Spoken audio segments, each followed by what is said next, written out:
Oh my god! Death grip on the global cooldown. Oh, it's fine. It's fine. We'll let it slide. Good day, you fine folks from around the internet. Preacher, streamer, mate, excuse me. Like, did you know that you did your tanking comparison ranking video, and then there was another one, and that was different? What say you to that?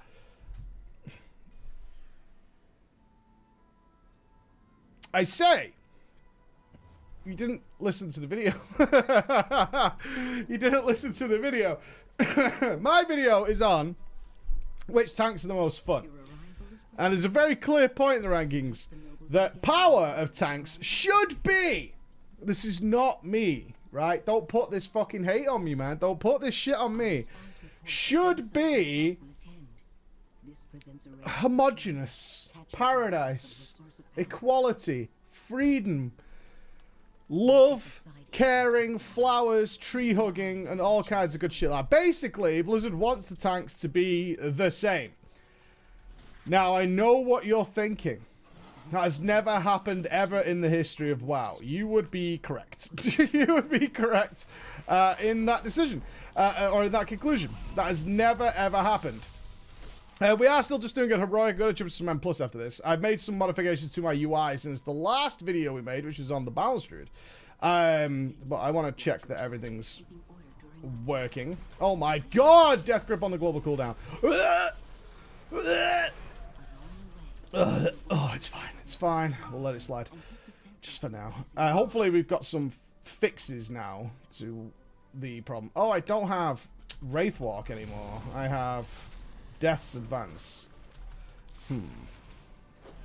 Are you guys coming? Who's here? I'm going in. I don't think this shit can kill me regardless. It's fine.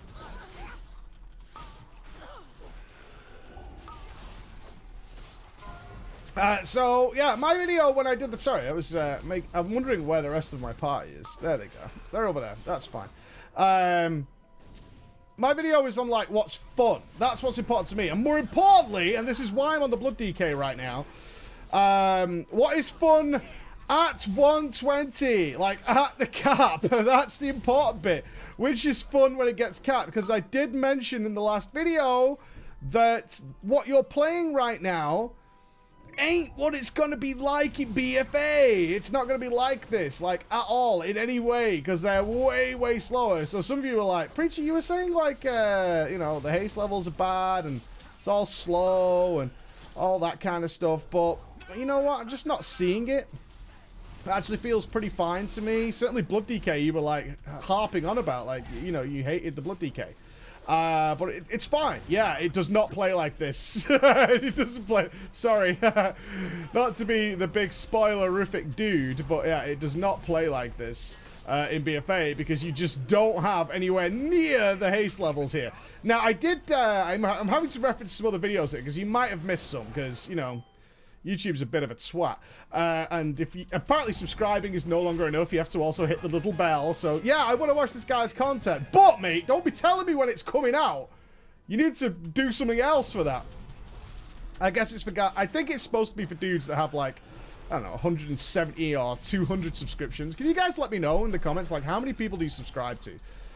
So does this system make sense? And I'm just not seeing it. Let's have Death's Advance. Are you ready to rocket ship? Here comes the wheelchair. Whoa! Look at me. I'm like a rocket. Feels bad, dude. I am wearing Agromar's Stride as well. So getting back to the tanky things. What's actually happening in terms of tank power in BFA at 120? Well, it kind of depends on the boss, which is not what you guys want to hear, I know. Because you'll be like, I want to choose a tank now. My video is based on, like, what I could enjoy. Like, what is fun. Because if you're not, like, at super cutting edge, which is true, and a lot of people will tell you this, if you're not at super cutting edge, it doesn't matter too much. It genuinely doesn't. Oh my god, I just tried to pop Dancing Rune Weapon. I hate the global cooldown change so much. It's actually so painful. If you're not at super cutting edge, it won't really matter. They've done a relatively good job from what we can see of trying to homogenize everybody, which means they're just trying to make all the tanks of pretty much equal strength in terms of defensive capability so that you can, for the most part, just pick the one you really, really like, and you should be fine. Like, you're not going to be letting your guildies down and all that kind of stuff. That's not what's going to happen. For the most part, they've kind of got that. And that's... Oh, it has a little countdown. I've never had the audio on for this. It has a little countdown for the thing. For the most part, they've kind of done that. But there are definitely, certainly if you are... The further and more difficult the content is, you know, even if it's like Mythic Plus or whatever, then the more important your choice of tank becomes, because you can no longer get away with the potential... I'm wording myself so carefully and I hate it. The potential shortcomings of the tanks. Because the higher up you go, if one has even a very slight advantage, it actually makes a much bigger difference. Right? So even if it's a tiny advantage, God, does it make a bigger difference. Oh, we can't use AoE interrupts anymore, can we? Oh, no. I'm going to pull all this together. Yeah, I'm fine with this.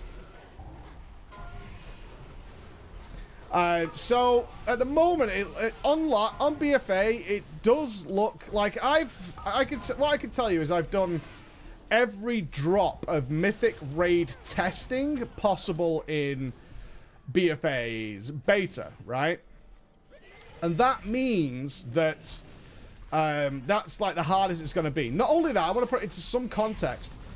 Is that also means that usually that content is way, way overtuned. Like, we tested Mythic, what they say is like Mythic, I can't remember the name of the bosses, Vezax, not Vezax. There's one that begins with V, Mythic Fetid Devourer, all these bosses that come with, I'm pretty sure I can just pull the boss here, right? I don't know. With the pre-patch changes, is it worthwhile or should we just do it normally? Let's just do it normally. I'm going to rocket ship with my Death's Advance again. Woo! And, which tank was best per encounter? Changes. That's the nature of the game. Sorry, that is the nature of the game. It changes on a constant basis. So on some fights, we had, like warriors are getting rated as... I'm not asked about kicking somebody. On some fights, warriors were actually tremendous, although some people would rate them as being relatively weak. And the reason for that is with anger management and their cooldowns. Like Gahoon was a great example of this. On Gahoon hit so hard, and this was on Heroic. We never got to test Mythic Gahoon. They're saving that little beauty for us.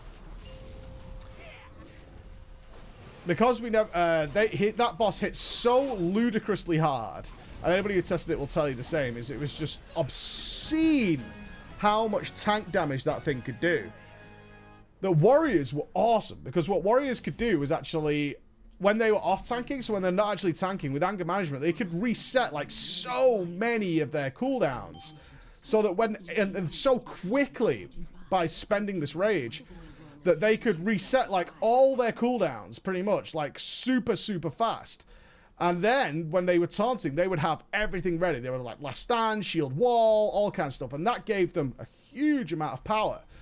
In comparison to other tanks that didn't have access to those tools.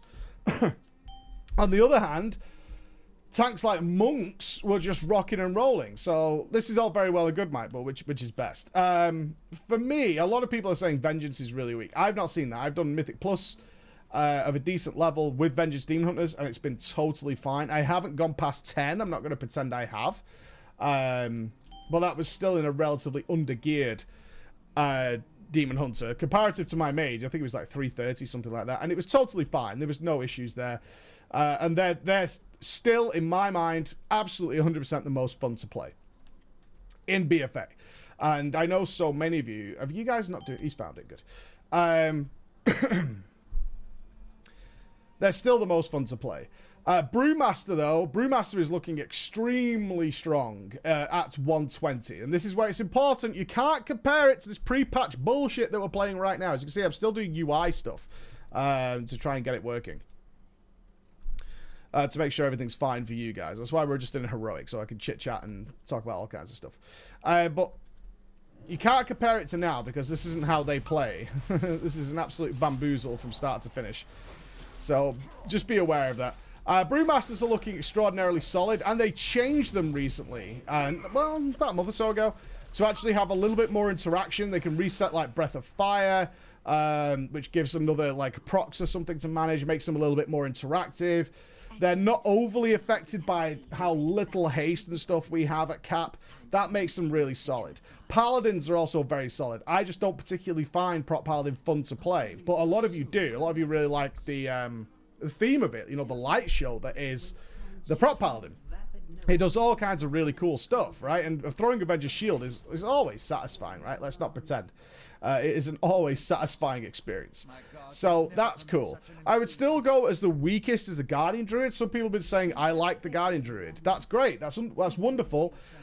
Overall, though, I still find it super boring. Like, it does nothing of interest to me personally. Like, playing it really feels like just a crushing disappointment, if I'm being honest. Like, I'm bored so quickly playing that thing.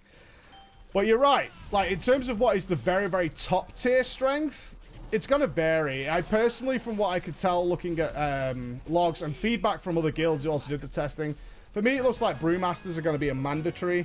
Brew Masters being a mandatory. And then you're pretty much open for going for whatever, like as the off tank, because it's going to switch. If you want to be the absolute creme de la creme, there is no right answer. And that's the real answer. There is no right answer. I think most setups, looking at what I'm seeing, are going to have a Brewmaster and something else. I know the way our guild's doing it, which has not changed. The tank homogenization was always doomed to fail. I think we have to be honest. It was never going to work, dudes. Sorry, it's just not the way it works. Because any slight advantage is an advantage, and as you get higher up, those advantages become more important. So it's not going to work. So expect Brewmaster and X. That could change. It could be Guardian if they just need to soak something huge or something like that. Blood DKs don't play particularly well. I stand by that. Certainly at 120, but they're very effective. They are. That's very different than whether they're interesting to play. Now, a lot of people will just take the power. Flavor of the month is a thing for a reason. It doesn't matter if it's particularly fun. People just want to feel strong. So Blood DKs will be up there as well. This, particularly because of grip. And I know you're going to say Vengeance has grip. Chains just isn't as good. I mean, this is snappy. You can target it quicker. It's a bigger range, I believe. It's just way more effective. And there are certain bosses like, I think it begins with V. I want to say it begins with V. It might be in here. Just so I know what I'm talking about. Oh dear, there we go. It's Vectis. I knew it was V. Vectis that spawns all these ads that need to be managed, and having access to a really solid, reliable grip is a big deal there. A very big deal, and that will come in very handy for those. We have tried it with Vengeance Demon Hunters. Sometimes it's okay, sometimes it's not so okay. And that's the nature of the beast on that one. But ultimately, unless you're really looking for like super high Mythic Plus, or super high, you know, you're going to be raiding under geared. That's basically it. You're going to be hitting content weeks before you should be, so you're missing out on like 2 or 3 resets worth of gear, something like that. Then it's not going to particularly matter, because you'll be then it will matter, and you're probably looking at Brewmaster X combination, something along those lines. Our tanks have divided themselves. I think one's doing Brewmaster, Warrior, Guardian Druid, and the other tank in our guild is going Vengeance, the other 3 tanks. Easy way to put it. I'm going to try Vengeance, Paladin, and the other one,